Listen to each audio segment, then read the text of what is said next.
Welcome. My name is Susan Tillett. I'm the executive director of the Mesa Refuge, which is a writer's retreat in Point Reyes Station, California.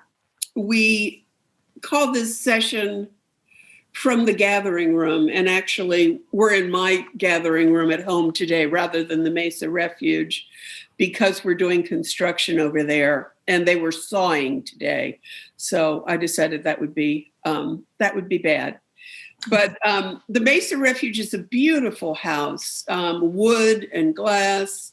You bring the inside out and the outside in. And we have kind of a great room, which is called the Gathering Room. And that's where we come together with our writers in residence when we first meet them. And again, our final evening, we gather there to hear what they've been working on. So for a place that is all about being in a specific place, the pandemic has been a challenge. It's been a challenge for everybody. But our particular challenge was, how do we take the Mesa Refuge to our larger community? And we've done that on Zoom. And we've been learning by doing. And our alums, many of them have stepped forward, donated their time to help us provide one session a month. I invite you to go to mesarefuge.org and explore the Mesa. It's absolutely a beautiful, beautiful place. We've been in operation for 23 years, and in that time, we've had over 900 writers, and they're only coming 2 or 3 at a time. So that's quite an accumulation. One of the best things about the Mesa Gathering Room is the wall-to-wall, floor-to-ceiling bookshelves. And 4 bays of those are devoted to books that were either written at the Mesa Refuge or were written by Mesa writers before or after. And you will know some of the names: Rebecca Solnit, Robin Wall Kimmerer, Michael Pollan, Terry Tempest Williams, and of course, the award-winning, best-selling author, Lauren Artress. Boy, is that an exaggeration.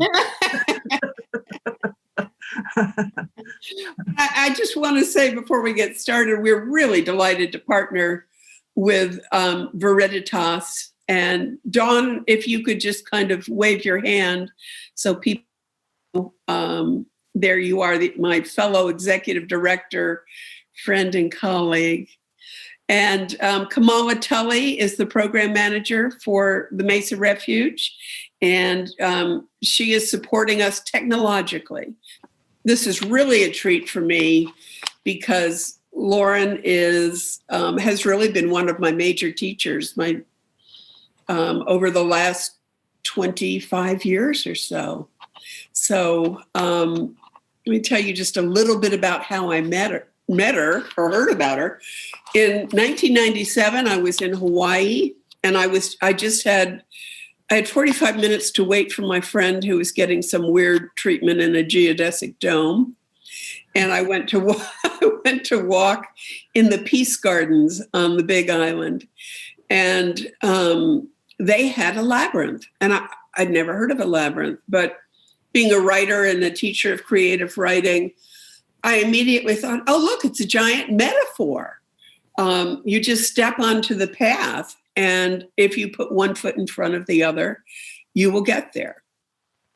And it was just one of those moments where the labyrinth kind of came and hit me on the head and claimed me. I went back to Chicago where I was living and went to the bookstore to see if they had a book. And this was the book they had on labyrinths. This is Lauren's book. She recognized it immediately as a first edition, the black cover.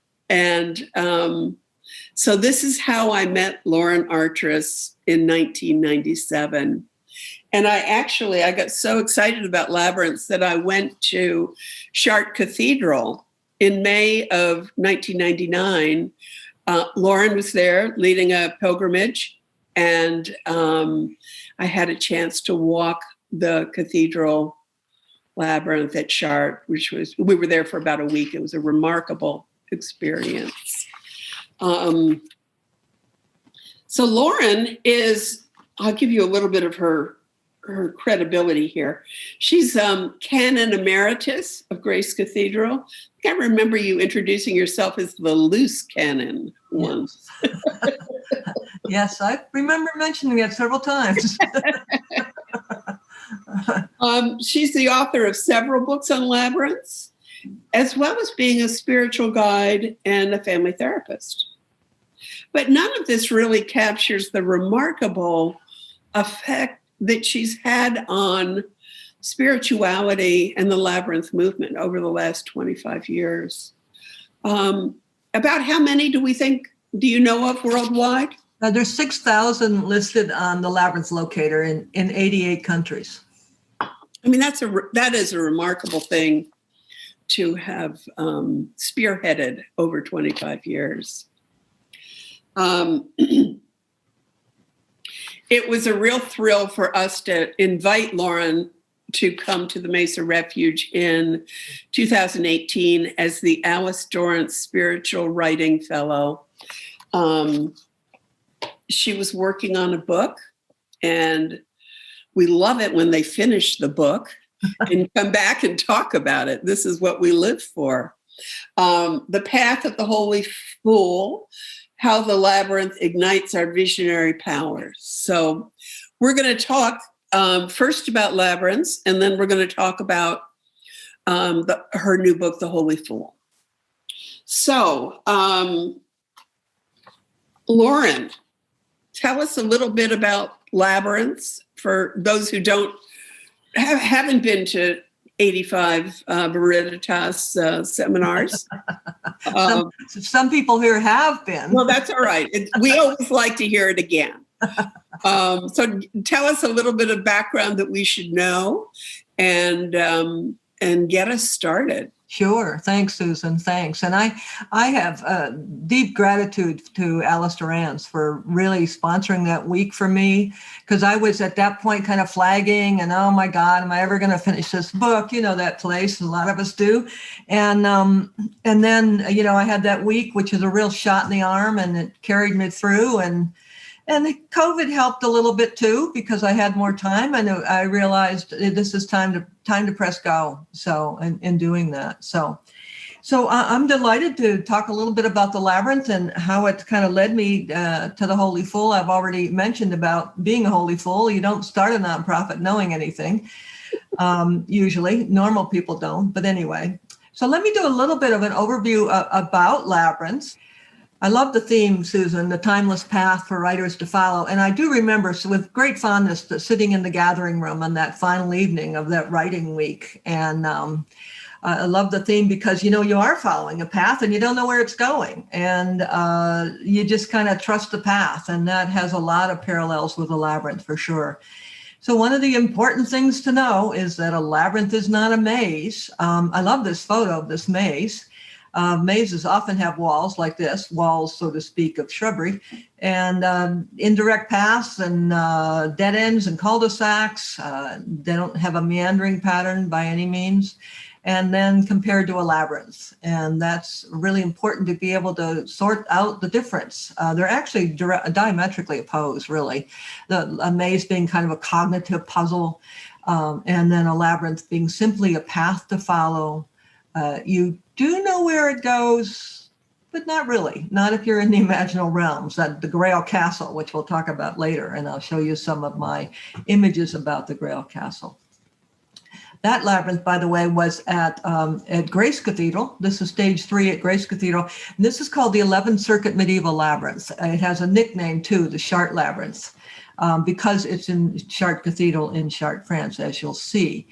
I just love this. This is there's many designs of labyrinths. I work with archetypal designs, the ones that are really tried and true and passed down through the ages. And this is called the classical 7th Circuit Labyrinth. I just love this. There's kind of a rumor out there, labyrinths have to be expensive and they can be made out of just natural material, anything. They can be mowed in your lawn even. We don't know exactly how old labyrinths are. We don't know where the patterns come from. One theory is that it comes from, is certainly the classical, the path of Mercury throughout the sky in 1 year. Kind of bears out if you do astrology on your computer. And this is in Tintagel. So this is probably, we're not quite sure the date of this one of the earlier labyrinths. Again, a classical, and it's small. This is about 6 inches. That's why that leaf is helpful there to see. Here's another style, still a classical, but this is called the Man in the Maze. Again, that word maze, but it's a labyrinth. And we don't know how old this is. It could be 25,000 years old. We don't know. It's found in Arizona and unique to the United States.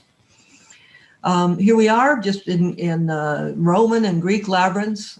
This is what I would call a linear labyrinth, often used in mosaic in floors of houses and mansions as well.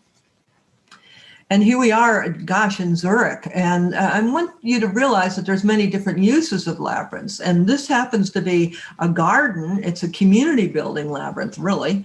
But it also, because the path is pretty narrow, the path can be used for meditation as well. And here we are, again, many different uses. This is actually the outdoor labyrinth of Grace Cathedral. This one was put in 1995. And we're celebrating Chinese New Year. And of course, there's a dragon school, right, in San Francisco. And they have these kids go and learn how to become a dragon.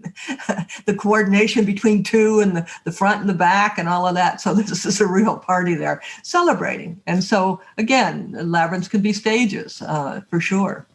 So here we are looking at Chartres Cathedral, and this is one of the cathedrals and that have the remaining labyrinth put in 1201, and this is that labyrinth. This is how we use it with our programming as well. We put candles around what's called the lunations. You could think of this labyrinth as a Western medicine wheel, actually, and so.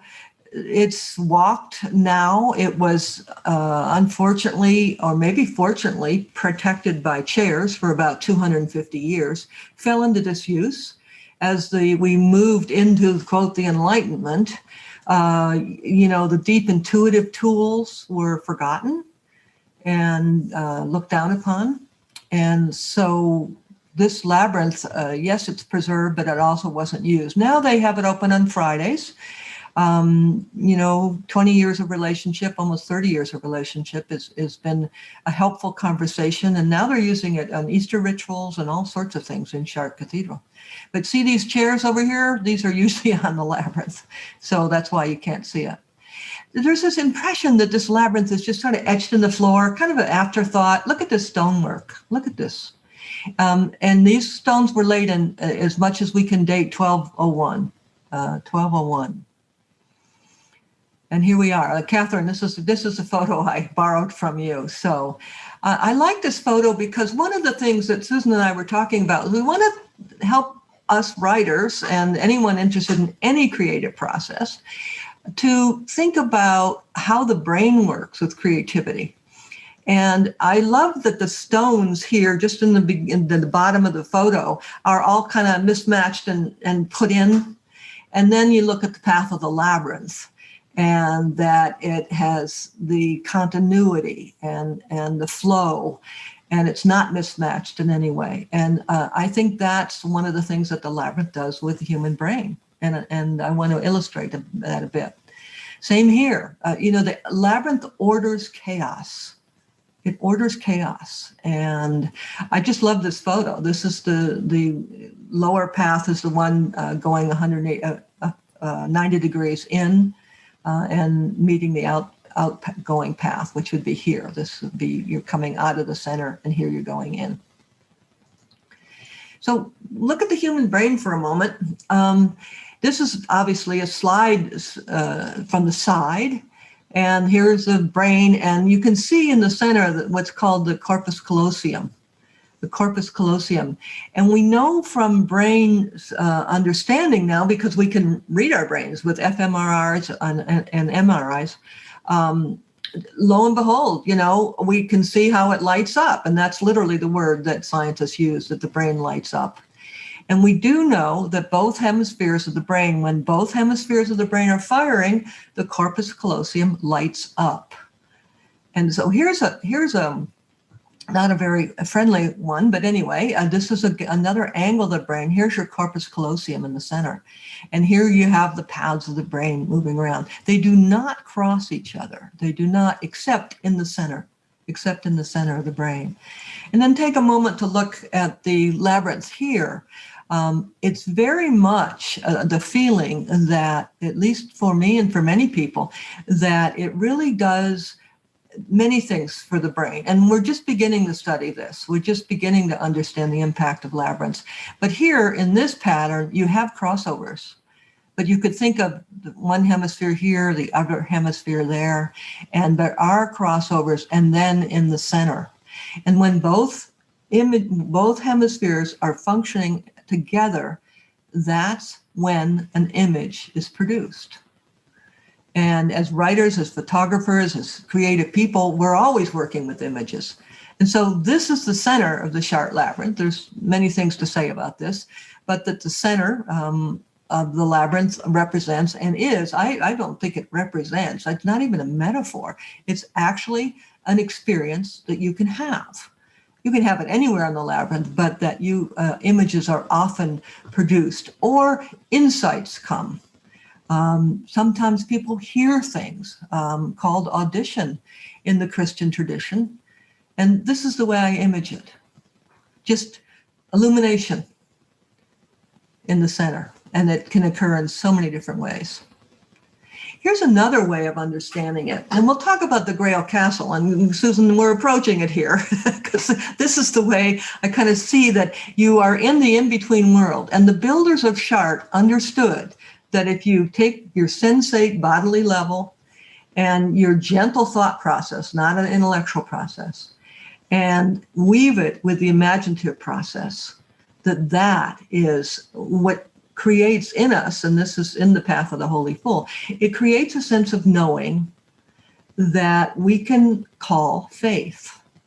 It doesn't have to be in a God or anything, but faith that life has reason and that there's a reason for being on the planet at this time.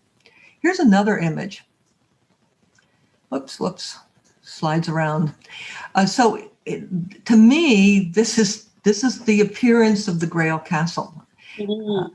And it's in the invisible world and it becomes visible. And it's when you're being able to join together the functions of the sensate world, the imaginative world, and the thought world. That's when the Grail Castle appears. And then out of that comes new things, new ideas, new ways of being in the world. Resolve, reclaim, all sorts of ways of being able to reflect and work with your life because you have a different sense that there's a bigger picture. And that's a real valuable gift. People hunger to find the path. People hunger to find the path. This is a beach labyrinth. It's temporary, and it too goes back into the invisible world. And here we are, looking back at the path. This is on the same hike, and we're always looking for where it goes, and we have to trust the path in order to find that out. And our writing will guide the way. Wow, thank you, Lauren. That was incredible. You're very welcome. I'm just kind of, I love the way you're talking about the brain and the visible and the invisible world and the way the labyrinth goes between them. I have found that true. What I was taught to do at Veriditas was, as I approached the labyrinth, to have a question. Mm-hmm. I was invited to have a question. And I have to say, I don't always get the answer to the question I ask, but I have never walked the labyrinth and not gotten some kind of an insight. You know, it's just remarkable what an effective tool it is. And I'm just wondering, when you first, maybe you tell us the quick version of when you first went to Chartres, and how much of this was in your mind, and how much of it has developed over 25 years. Yeah. Well, when I went to Chartres, it was because I walked the labyrinth briefly and for the first time ever at a conference, the Mystery School, through Jean Houston. And so that was really my introduction to it. It whetted my appetite to go to Chartres. And then when we did, and everything was by synchronicity. And I think many of us understand that. When you're in your flow, you just keep going. It's like going down a highway with green lights appearing at just at the right moment, all the way down. And so we went there, and by synchronicity, there were going to be 6 people from the congregation of Grace Cathedral, all in France at the same time. So I said, well, let's meet at Chartres. And we did know there was chairs on it. We knew it was closed for 250 or so years, and tried to get permission and all of that. The dean, in all fairness, the dean was not, there was no dean at that time. They were without a dean, so like a big ship without a mast for a while. Mm-hmm. And so we went, the 6 of us, actually the 2 men and 4 women, and the women moved the chairs. But anyway, the men became kind of sentinels, actually, very archetypal. They stood, kind of protected us and looked out. And so we moved the chairs, and it was just such an amazing, there was immediate joy. Cathedrals are very moody. They're wonderful places for mood, a wedding and a funeral. And this all of a sudden was a great feeling of joy in the air. It was like someone had taken stardust and just tossed it into the air. And that was my question I was going with was, should we do this at Grace Cathedral? Can I really do this? Is this something really crazy? Boy, the stardust, I think cathedrals can use a lot of stardust. So I think, yeah, that's the answer. So. And how were you received by the staff of Chartres Cathedral as you're moving their chairs? You're rearranging the furniture. I always joke that the first word I learned in French was police, because they came running toward us, yelling police. I would have really freaked out had I realized at that point there was a police station right on the corner, right outside the cathedral. Oh. But anyway, we were moving the chairs back by that time, so they sort of let us be, sort of. So then you brought the Chartres Cathedral back to Grace, and as you said, it's now in its third iteration, which is just remarkable. And I bet there are many people in the Bay Area who have been there. I made a pilgrimage there as well. Show of hands. How many have been at Grace Cathedral? Have seen the labyrinth there? Okay, great. Pretty much everybody. I mean, it's a pilgrimage site, as and one of the things that surprised me when I went to Chartres for this week with you was we also had Robert Ferre was there, and you taught in the morning, and in the afternoon we went to Robert's class on sacred geometry. And I'm a humanities girl, and I never, I got out of math and science as fast as I could. I had no idea. I mean, it was just talk about enlightenment. These lights were flashing when I realized it was kind of, the code to how everything was connected and built. Mm-hmm. And Robert said to us, all you need to make a labyrinth is a string, a stick, and a can of spray paint. Mm-hmm. And I was thinking, you need stones and, Yeah. And I went home in 1999 and made a labyrinth in my own backyard and invited people to start walking it. And people from my Episcopal church came and walked it. And then they built one at the Episcopal Church in Glencoe, Illinois. I built one up at Ragdale, which was the artist community that I was running, for the writers and the artists. When they would get stuck, I would say, go walk the labyrinth. And we mowed that one into the virgin prairie. It was really pretty. It was great until about August when it was like a giant mosquito trap. They like sacred geometry. True, those mosquitoes do. Yeah. But I think when I went to Shark, I never thought that I would be involved in the making of half a dozen labyrinths. And the most recent one, our neighbor Sarah Kane, who's here, and Kim Klein decided, without consulting me, they didn't know I was a labyrinth person. They decided to create a labyrinth across the street from the Mesa Refuge in Sarah's backyard. And it was a wonderful kind of neighborhood project during COVID. Everybody brought stones, and we had our masks on and we socially distanced. But we created this beautiful new thing, a new path to find our way out of the morass that we've been in.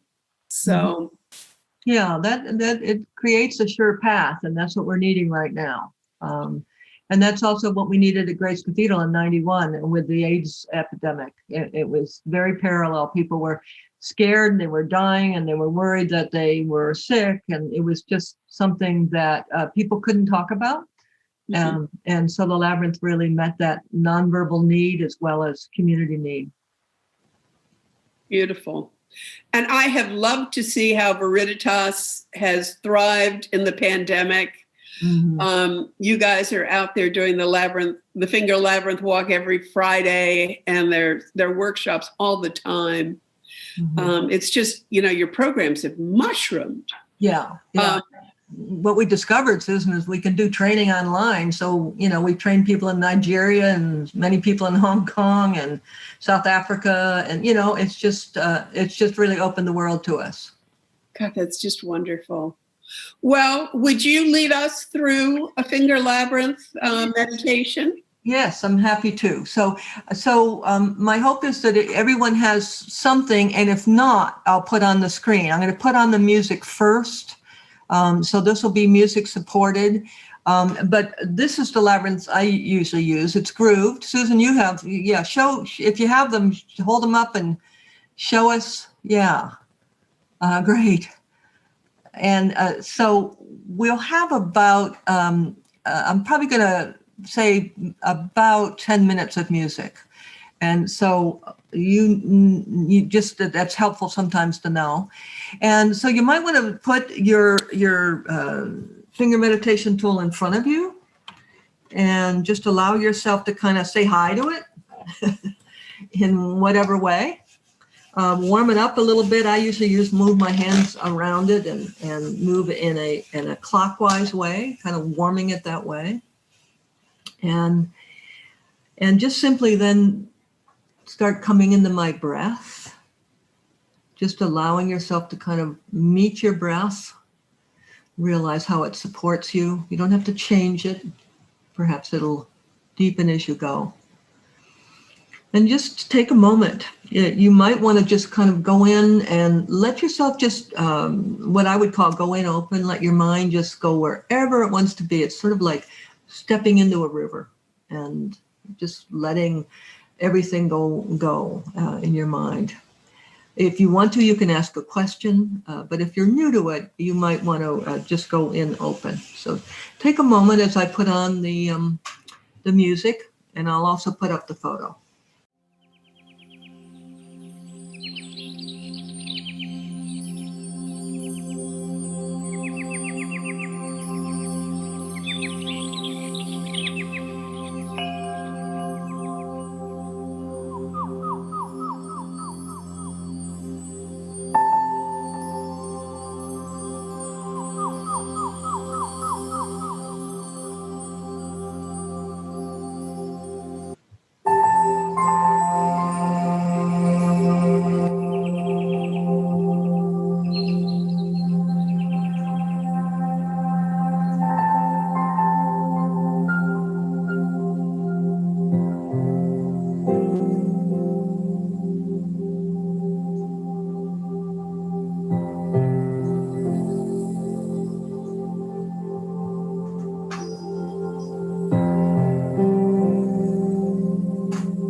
That was so lovely. Yeah. So good. Yeah. Susan, do we want to take reflections now, or? Yes, I think so. If you if you'd like to share your thoughts on that experience, why don't you just wave at us and we'll call on you. Forget the blue hand and the yellow hand and all of that. But I'd love to hear from people what your experience of that was. Yeah, feel free to unmute yourself. Elizabeth?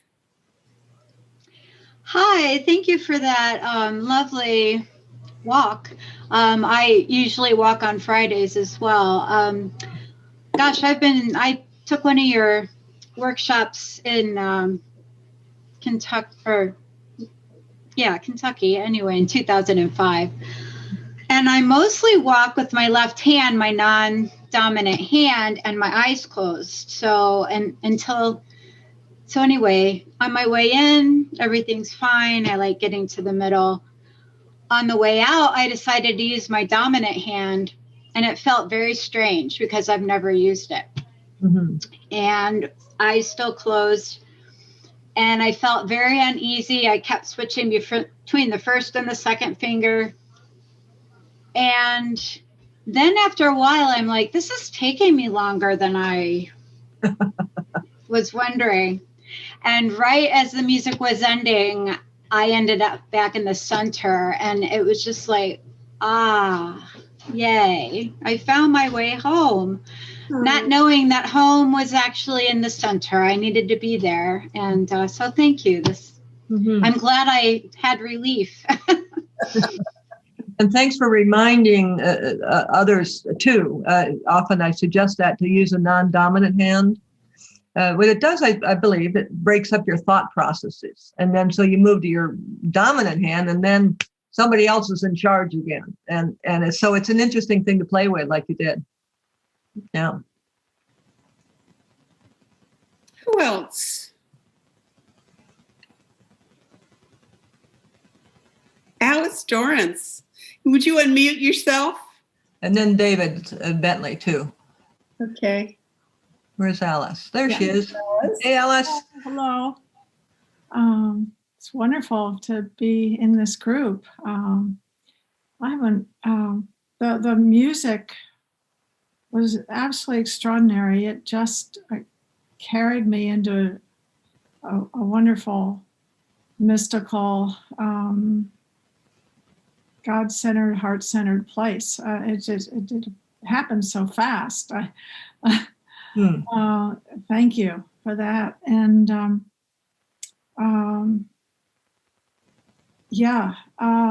so I haven't used a finger labyrinth in quite a while, and I was amazed at how much energy. I mean, incredible energy, and yet we're not in the same room. We're not on the same labyrinth. We're not.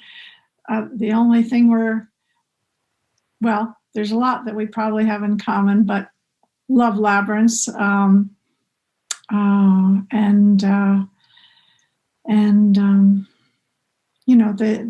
what they can offer.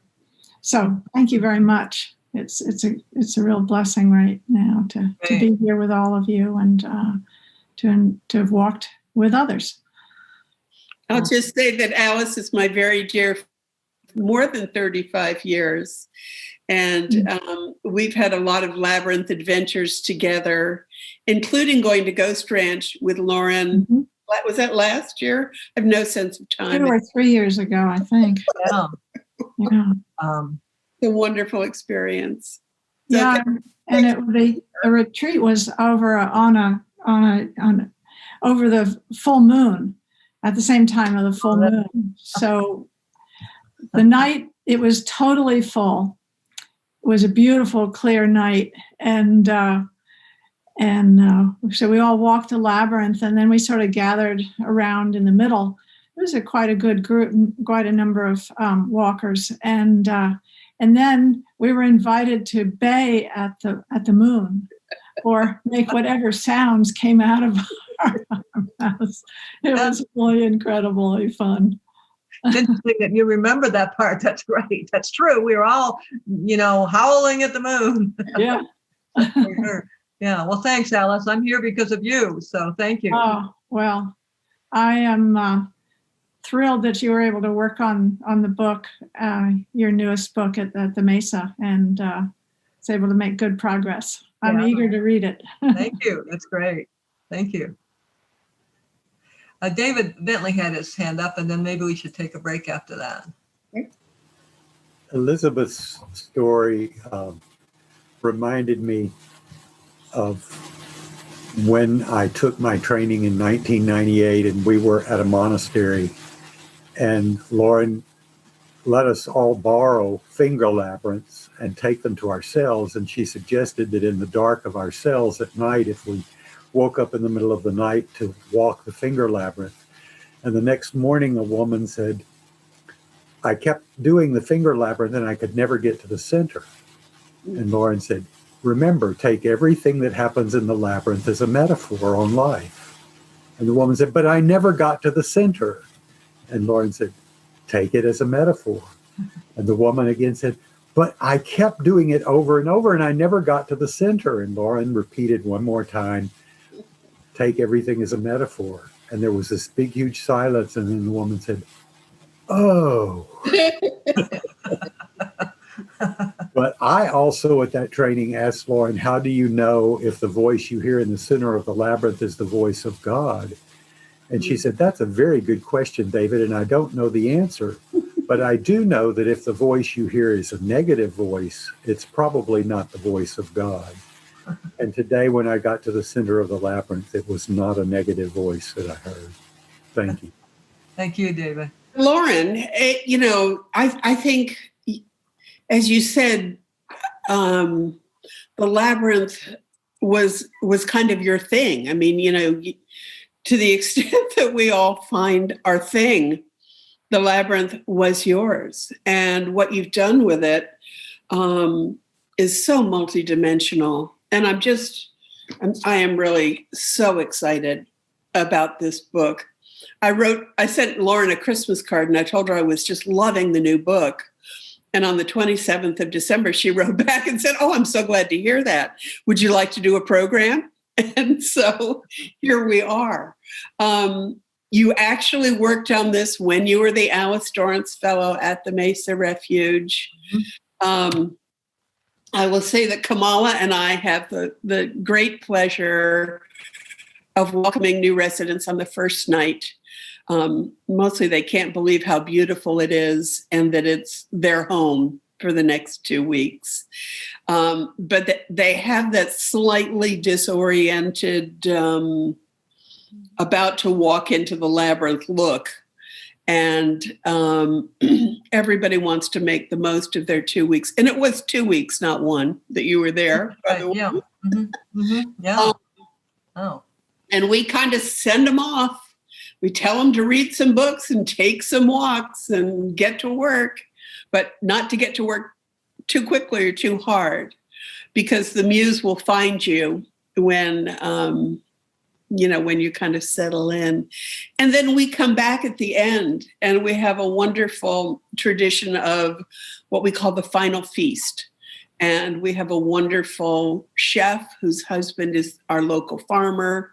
We have a delicious meal together and we gather in the gathering room to hear new work. And usually it's work that's just been created during the residency. So they're words that did not exist 2 weeks earlier. And at that point, they largely have found their way out of the labyrinth. Mm-hmm. And all their journeys have been unique, but in some way the same. So maybe you could say a little bit about your writing journey at the labyrinth and then tell us about the new book. All right, sure. Well, what I loved was, being given my own little writing shed. Oh, yeah. And a beautiful view. And, you just go to this little room and, it's like, okay. And it's way out in the nature. It was really lovely. So the book started, I have been fascinated with the Grail story for a number of years. And so I had one insight one day that what the labyrinth did and helps us find is the in-between world. Mm-hmm. That's the same vision, by the way, of the 13 mystery kind of master builders of Chartres Cathedral, is to blend together sensation, thought, and also imagination. And they weren't at war with themselves right then, either in the Middle Ages. And then I discovered that the Grail legend, Susan, came in at the same time labyrinths were being put in the buildings of these great cathedrals in Europe. So I thought, well, that's interesting. Labyrinths, there were 23 labyrinths that went into the major buildings in Europe, mostly cathedrals, within a period of time, 1170 to 1230. Wow. And this wasn't a little crazy thing that Chartres Cathedral did. It was something that they were doing. And supposedly because it was the way to teach illiterate people about the journey to God. Mm. And so, but isn't that interesting that, and at that very same time, this is the time that the Roman Church was getting its infrastructure and getting all the kind of more of the rule-bound approach, to the faith, climbing Jacob's ladder better and better every day. Your this whole lifetime is to be able to help our soul not go to where, but to go up instead of down. And so all of a sudden I kind of got, wow, here's a whole nother metaphor. And I think that's really important that the Grail legend offers another kind of metaphor. And it's not about, being more and more perfect and climbing Jacob's ladder, all of that. It's about taking the journey. And I heard it originally at a Labyrinth Society gathering. And I don't know, it was about before 2005. And then, so that became kind of the metaphor for the book. And, at first I thought, the Grail legend, who wants that? And Parsifal, there's several main characters in different branches of the story, but Parsifal, kind of a clumsy old little guy learning his way into manhood. And that's what I thought. And then I realized, no, it's about the journey into consciousness, and that he learns the lessons of life. And so there's a lot of parallels. And he was a country bumpkin. Well, I think I'm a country bumpkin too. I mean, kind of ignorant of the path and not knowing about much and not having any openings for a while, spiritual openings. And then I share that in the book of several openings actually that I had. So that became the overarching metaphor for the book. And of course, Parsifal is looking for the Grail. And what's a Grail? Well, in the book, I define the labyrinth is a Grail, not the Grail, a Grail. And the definition, synchronicity, a friend, actually from Gene Houston's network, mailed me the book called The Speech of the Grail. And this is Linda Sussman's book. And she, in the Speech of the Grail, she defines what a Grail is. A Grail meets you where you are. It gives you what you need and forms an invisible web of relationship between individual destiny and service to the planet. That's what what? Say that again. It's in the book, but it meets you where you are. It gives you what you need and forms an invisible connection between individual destiny and service to the planet. And that's where we are right now. And, and that's actually what the Labyrinth has done for me. And I know that the Labyrinth has helped so many people and helped people find their sealed orders, as I call it. And so, so all of a sudden then, this is a Grail. And I was thinking about that for years. I was really embarrassed to think, oh my God, you can't say this publicly. And as long I finally came to the conclusion, I can say it if it's a Grail, not the Grail. Got it.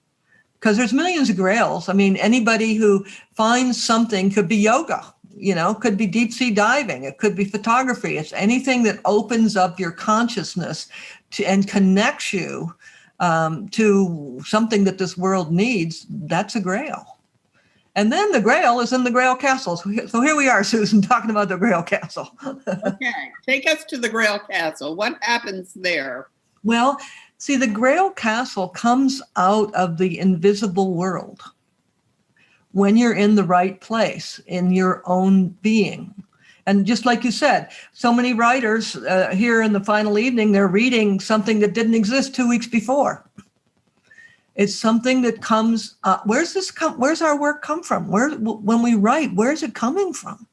When we're designing, I'm thinking about you, Barry, with designing workshops around trees. I mean, where's this stuff come from? It comes from the Grail Castle. It comes from the in-between world.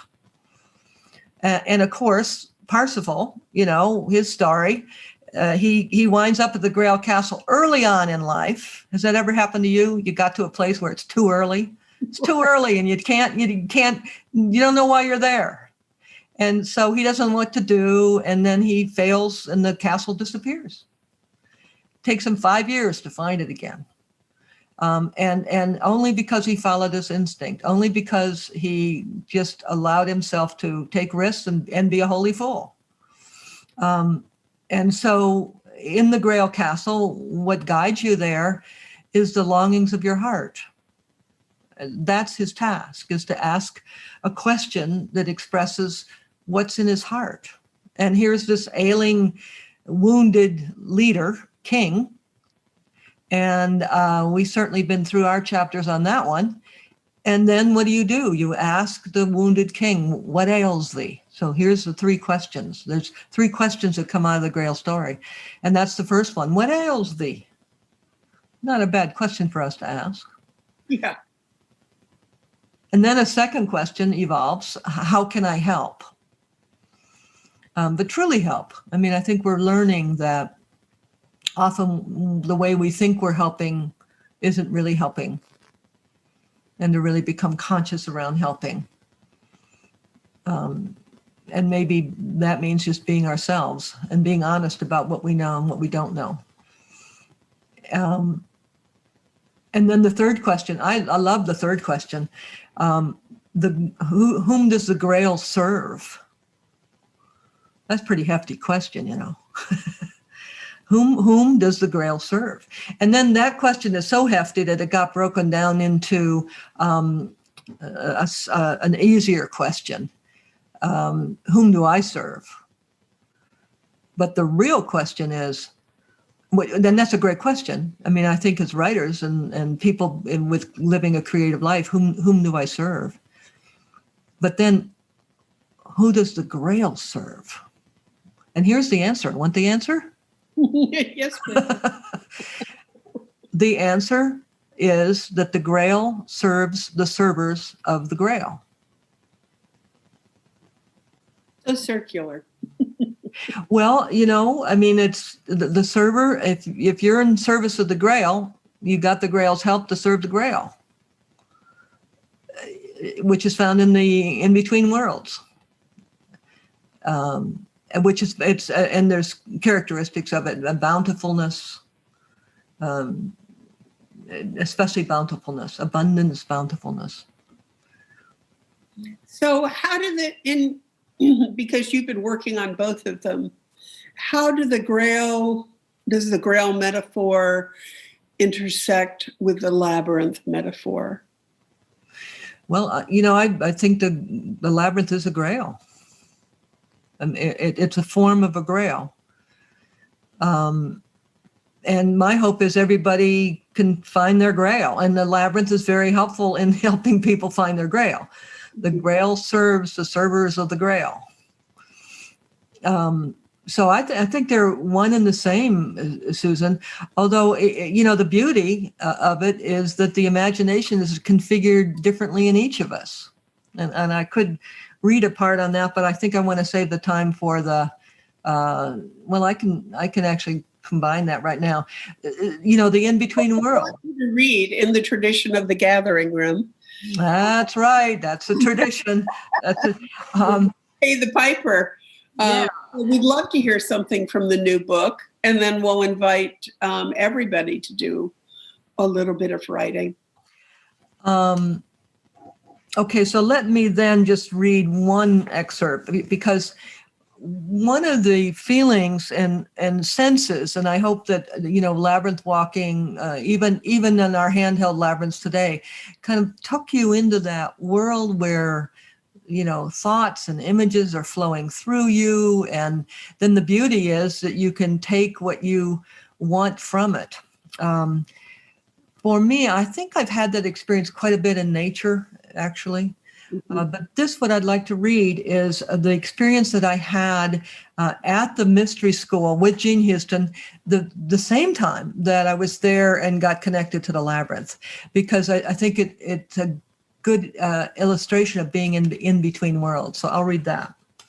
Let me just take a moment here. Okay. So at the same mystery school gathering that Jean Houston, during which I first walked the labyrinth, Jean had us bundle up and go outside around 10 p.m. on a clear wintry night, late in January in Port Jarvis, New Jersey. Over 100 of us stood out in a snowfield within earshot of the conference center. Beethoven's Ninth Symphony boomed out into the frosty night air, embraced by the starlit sky. Jean invited us to conduct the Ninth Symphony, imagining the twinkling constellations as different orchestral sections.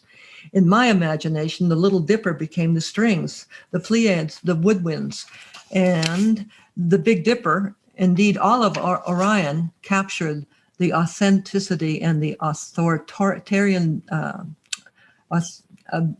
the authority of the presence of the brass. Venus expressed the angelic voices of the choir. Then Jean encouraged us to assign to the constellations the qualities we sensed we needed for our life's journeys. Things like faith, honesty, pure-hearted intentions, joyfulness, playfulness, open-mindedness, profound listening. In this moment, oh, how I felt the power of my long list become magnified by announcing it to the cosmos, just as it resonated within every cell of my body. We conducted the stars with the music in our hearts, tapping into our yearnings, capturing our longings for all we hoped for in our lives. Dozens of us waving our arms to the majestic night sky, creating the music of the spheres. A few people kneeling in the snow, weeping. I remember seeing a lectern before me. As I stepped up to it, lightly tapping my imagined baton, I drifted into the imaginal realms, that transformative world in between heaven and earth, between reasoning and sensation. This is where the true brew of life gestates. My imagination entered the velvet blue night sky, a beauty that nourishes my soul to this day. Pulpits were already in my life, but this experience planted a secret transformation I couldn't fully grasp until a year later, when I stepped up to a lectern to speak about the labyrinth. To become aware of the conscious ego while it is in the imaginal realm is to realize immense symbolic power, states psychologist and author Stephen Larson. This sums up my experience that chilly night when Jean invited us to conduct the stars. For me, it was an experience of extraordinary reality, to use Ansel Adams' term. My imagination led me, allowing me to enter another world, another consciousness. It expanded my limited concept of myself. During the process of conducting the stars, especially stepping into that podium, I met my bright shadow, the part that feared expressing my own gifts in the world. It is indeed a moment of extraordinary reality when we embrace heart to heart those parts within us that we dislike or that frighten us. But when we do, it seals into place the dignity of an expanded awareness, a developed consciousness. We can realize this symbolic power in the labyrinth as well. It weaves together Corbin's blessed triangle of reason, imagination, and sensation.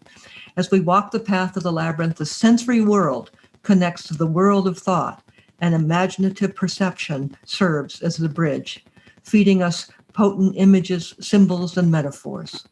When this sacred triangle comes together, as the master builders of Chart knew, it strengthens our faith by creating a profound inner knowing.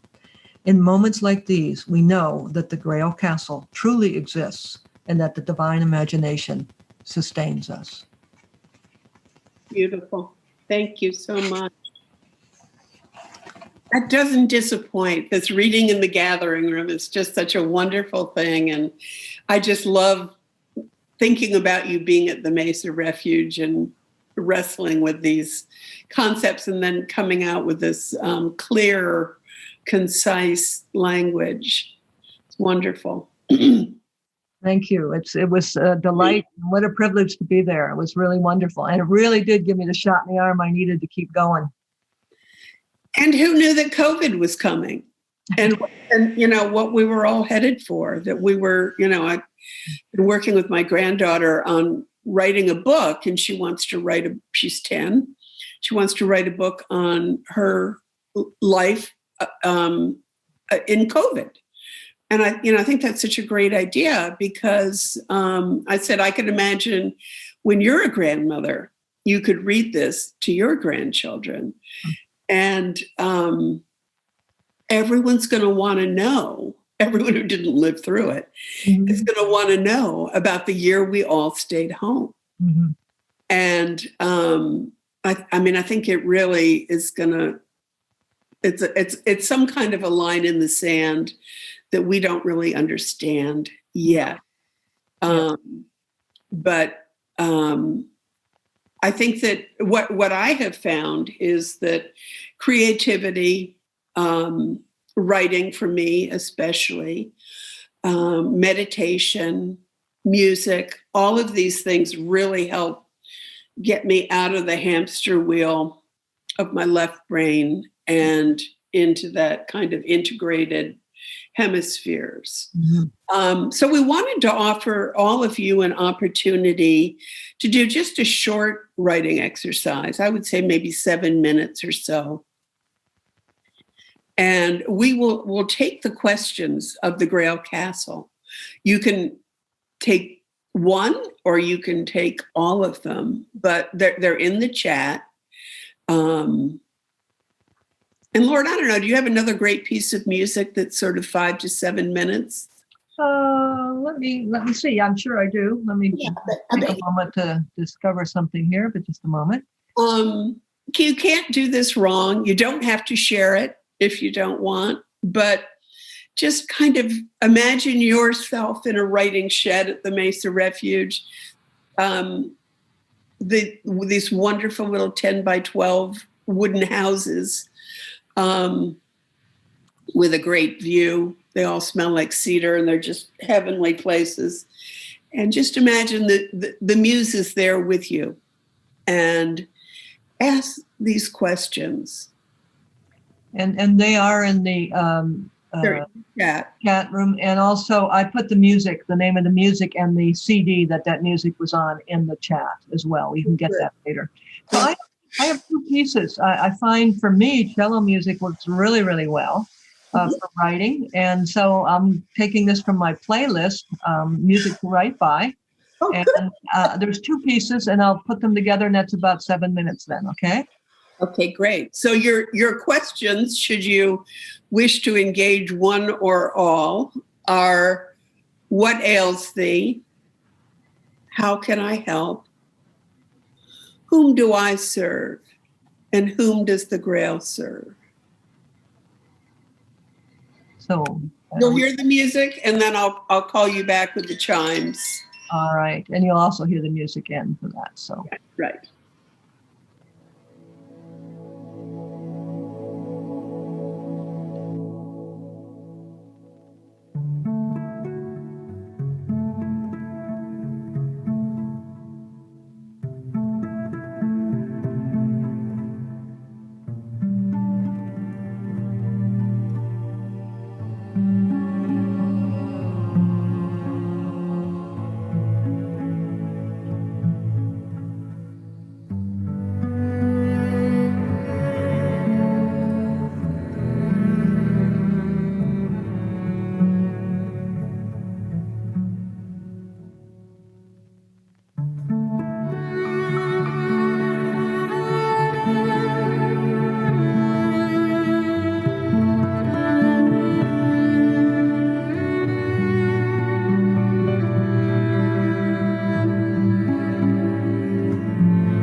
Beautiful.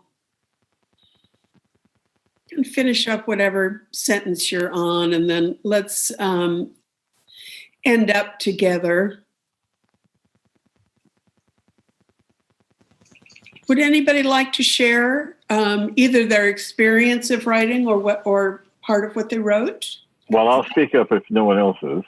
Okay. And we'll hear from one is this myth has had a particular resonance with me because between 2000 and 2003, I had a mystery illness and was for 3 years very mentally disoriented, and doctors weren't sure what it was. And shortly after I recovered, I took Fisher King as my email ID, and it has been since then because I felt a certain identification.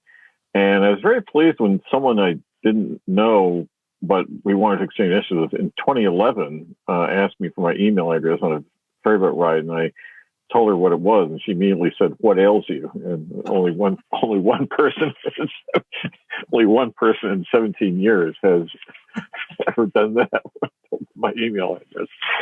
But I also like, I guess something that I find very transformative and helping is music. So that's always been a Grail thing for me. And, it was in 2009 I saw the Monty Python musical Spamalot, and I sort of took it as a joke. And in there, the Lady of the Lake tells King Arthur that in order to find the Grail, he has to put on a Broadway musical. But then I had this transformative experience just the other night, watching a stage production of Carousel on Amazon Prime Video. I was weeping. And then I thought back to Spamalot and said, well, maybe that's not completely crazy. There you go. Okay. Thank you, John. And Donna had her hand up, Donna Hawkins. Yeah. So I'm not sure if it was after the conversation or this labyrinth walk or the energy by the people or the music or the question, but this was quite an emotional journey, journal writing, and I thank you for it. Good. Yeah, it does go deep. It's interesting how just writing together for 7 minutes can yield insights just the way walking in circles does. We've probably got time for one more person. I'd love to hear from Bonnie. I just have a question for Lauren. How did you latch on to the term holy fool? I haven't read your book yet, but is it the Fisher King or is it Parsifal, or how did you latch on to It's Parsifal. Because he risks, partly out of his ignorance, and then later on out of his consciousness, and takes risks. It's different than Joseph Campbell's understanding because, the hero returns, but, returns home. But it's odd to me that Joseph Campbell didn't realize that Parsifal never returned home. The holy fool goes out and there's no home to return to. Everything has changed. So mostly that, but also as he becomes conscious, I think even now, if we look at on the planet, how many of us are conscious and how many of us are not. And it sort of takes the holy fool risk to, start challenging ourselves and start stepping into the unknown. And that's what every writer does is every creative person steps into the unknown. So that's kind of the genesis of it. Do you connect it to the tarot fool or? Absolutely. Yeah, I do. And so that's in the ending chapters about the holy fool and Nasruddin as well from the Sufi traditions. St. Francis can be considered a holy fool, so can Jesus. So we really have holy fools that through humor and story help us come to consciousness. So, yeah, thanks for the question, Bonnie. Well, I hate to say it, but it's time for us to wrap up. Lauren, some final thoughts? And then I thought maybe I would end with a favorite John O'Donohue poem. Yeah, that's great. Well, final thoughts. Gosh, keep writing, keep doing your creative work, keep stepping forward, and that is a holy full activity, whether we named it that in the past or not.